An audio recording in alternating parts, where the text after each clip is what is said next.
குயவனின் கையில் களிமண்ணை போல உருவேனீர் எங்களை உருவாக்குமையா. மாசற்ற மனவாட்டியாய் என்னை, மாசற்ற மனவாட்டியாய் என்னை மாற்றி விடுங்களப்பா ஏசப்பா எங்களை. குயவனின் கையில் களிமண்ணை போல உருவேனீர் எங்களை உருவாக்குமையா.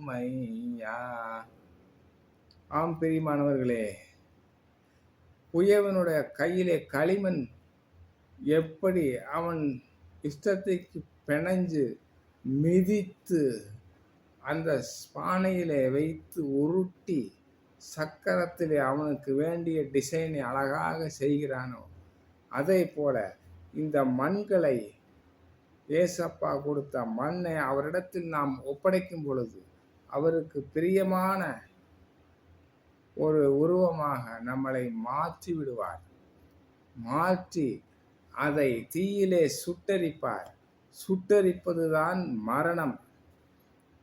மரணம் சுட்டரிக்க பின்னாலே சட்டி வெந்தவுடன் அதை ஒன்றும் செய்ய முடியாது.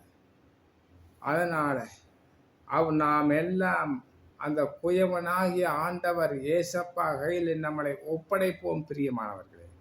அது மட்டுமல்ல, விலையேறப்பட்ட ஒரு துணியை வாங்கி நாம் டெய்லர் இடத்துல கொடுத்தா அந்த டெய்லர் சார்ஜ் கம்மி தான். அவன் வெட்டுவான், குத்துவான், ஊசியில் கையை வெட்டுவான், கழுத்தை வெட்டுவான். அப்படி வெட்டினா தான் அந்த சட்டை நமக்கு ஏற்றதாக மாறும். அதே போல தான் பிரியமானவர்களே, அந்த துணியை போல தான் இந்த டெய்லர் என்பவர் ஏசப்பா கடவுளுக்கு சமம். அவரிடத்தில் நம்மளை ஒப்படைக்க வேண்டும். அப்பொழுது அவர் நல்ல ஒரு சித்திரை தேயிலாலையாக மாற்றுவார். ஏசப்பா உங்களை ஆசீர்வதிப்பார்.